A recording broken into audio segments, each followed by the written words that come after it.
It's absolutely fascinating. You ask people if congestion is a problem in your community, and up to 90% of them will say yes.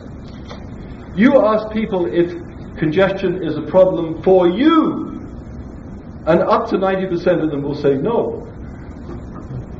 And there's a huge disconnect.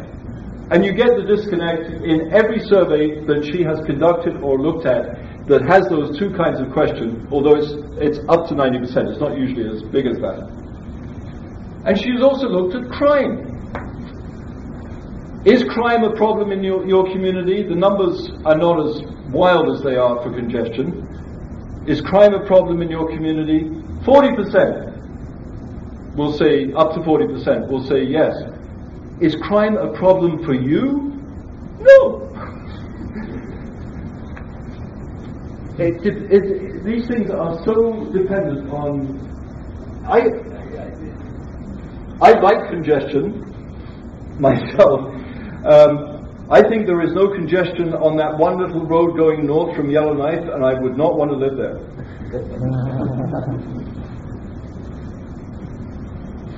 When you examine car use, and I've examined it fairly intensively in Toronto, I found one really interesting bright feature about car use in Toronto, and that is, over the last 20 years, the amount of driving by 16 to 20-year-olds has fallen by more than a third per capita.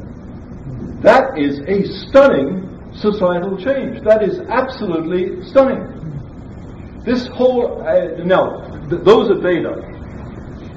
But talking to kids, you get the impression that there really is a change going on, that this old idea of your driver's permit and your acquisition of the car as a rite of passage into adulthood, more important than voting, more important than drinking, is going. I don't have a good handle on what the reasons are, but I think contributing factors are the graduated permit, which wasn't intended to do this, but seems to have helped. The high insurance rates, and some of them have become particularly quite vicious. You know, if you're a 17-year-old guy, under some circumstances, you can pay up to $7,000 a year for insurance. I came across one, I was doing some focus groups in Mississauga, and I came across one 17-year-old, or maybe he was 18, who was working in a mall some distance from his house, and he wasn't paying as much as $7,000, he was paying a lot on insurance, and what he paid on insurance was 2/3 of what he was earning. And I said to him, is this crazy? Why do you have a car? To get to work. Why do you work? To pay for this. You know. But this is promising, and we should be thinking of ways of dealing with it. But let's get on to this problem of grid-connected automobiles. This is not a very good picture because it was taken in 1882 near Berlin. But it's the same Siemens company that was doing those trolley trucks that I mentioned earlier. The same Siemens company that lost out in with Bombardier on the Transit City cars because they wanted them made in Toronto, in Ontario. But here they're trying to fit one of the earliest automobiles to the grid. There's the grid up there. And there's the automobile. And that was 1882. The automobile had hardly been invented, and people were trying to grid connect them.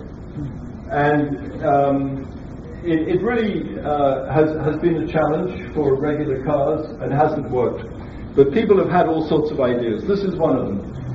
You drive onto a slot, and you get your power from the slot.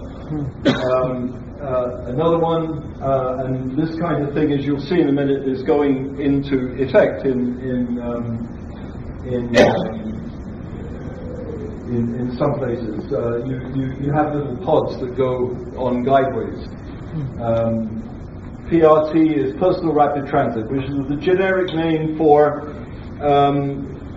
small vehicles that go from origin to destination, carry up to about 6 people. Are automatically guided and can be, you don't own them or not necessarily, and so on. This is actually what is being installed at Heathrow Airport to link car parks and terminals. This is one of the stations. They're thinking about doing the same thing at St. Louis Airport. This is the Swedish system. And all of these so far, the pod has sat on top of the rail or the guideway. Here's another type of thing where it's underneath, which I think is much better for a harsh climate, and has other virtues as well. These are all. This is an artist's impression. The previous one was that one is real, although it's a test track, not a real track. This is another artist's impression in Sweden, which is a leader in this type of thinking. But there's interest more and more in the U.S., not in Canada. There are PRT proposals for San Jose Airport, for Santa Cruz and Alameda in California. I'm just showing the maps of the routes that they're talking about installing them.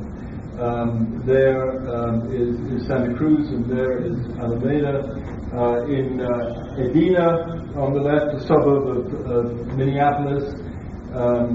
This is in Ithaca, linking Cornell University with the downtown, with Ithaca College, which is a community college. And even in Perimeter City in Atlanta, the highest automobile use per capita in North America and the world. The state of Virginia is interested. This is a report that was done for their governor and assembly. This is a very interesting analysis done for the state of New Jersey that looked at different modes and compared them. I added the cost numbers for subways and LRTs, but the PRT cost comes from somewhere else. Let me just forget for a moment.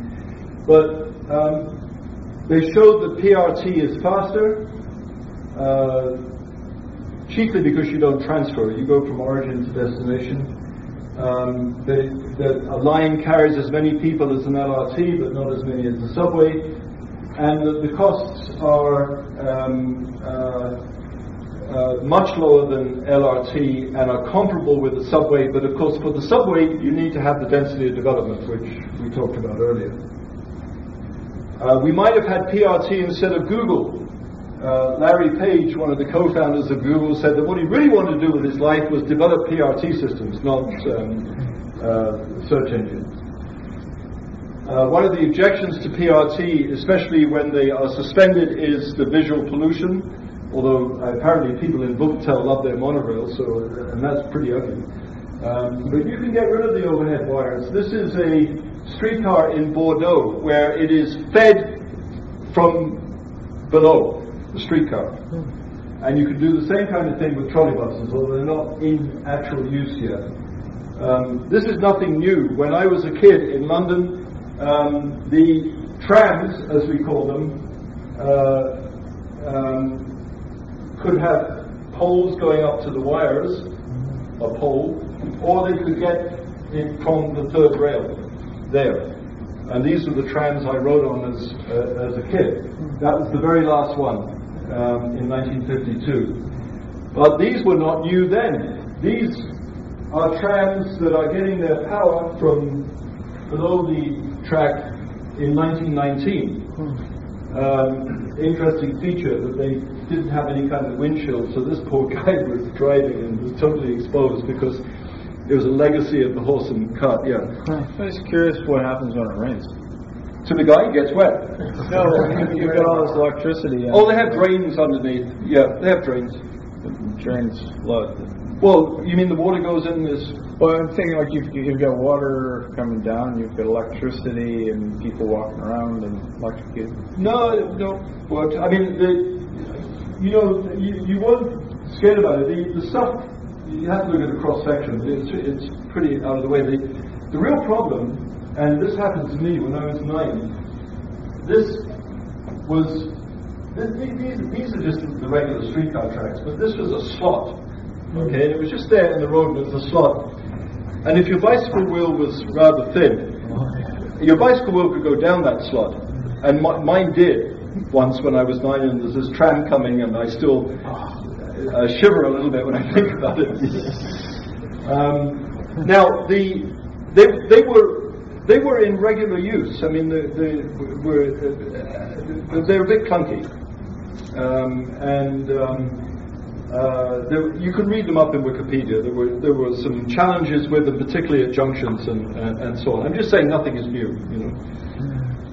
What I want to do now is show a nice video, 4 minutes, and this is the last thing I'm going to do, and then we'll have a discussion or a break or something, of the Swedish, it's in there, the Swedish Transportation Research Institute, which has done a lot of work on this, their vision of personal rapid transit, which they call Bubbles and Beams, and this is the name of the video. And it's in 2 parts, and I might just interrupt it a couple of times. It's got lovely music, and I brought speakers along, and I didn't bring the power supply of the speakers, so you'll hear the tinny little background from my laptop, but you'll get the idea.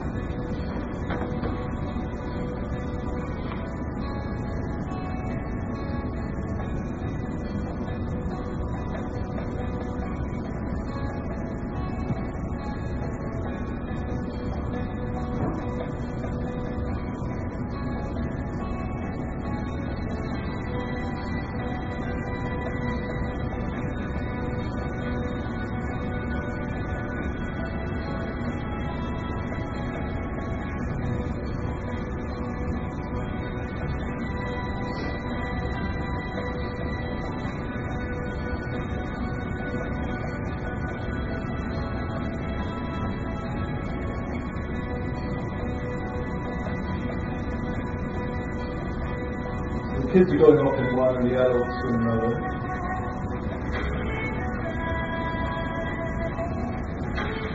Kids are going to their grandmother and doing something.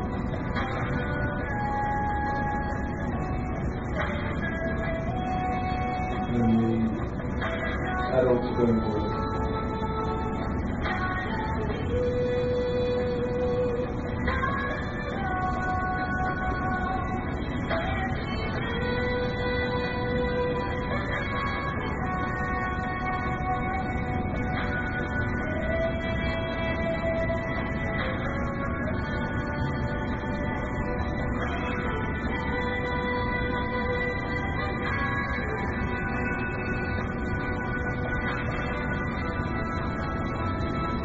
Notice they're in training, some of them. You'll see more of that in a minute. Okay, so that's the first part, and I want you to look at that travel time as they model it. That works out at the speed of approaching 200 kilometers an hour. Okay, so this is 33 kilometers, which is like here to Richmond Hill in 10 minutes. Okay, so way beyond the airport, way beyond the airport, if you're looking in that direction. So the second part is just showing more of it for a longer journey.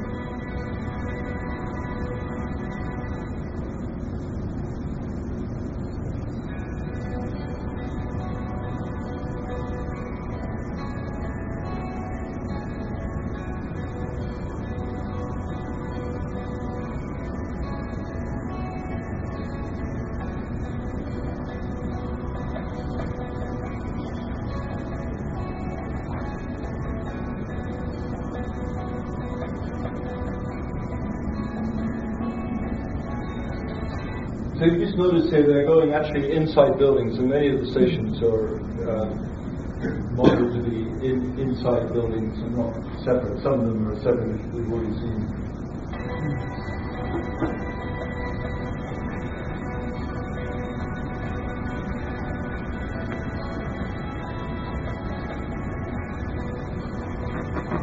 And here you see solar panels above the track, which they reckon can provide about 20% of the power.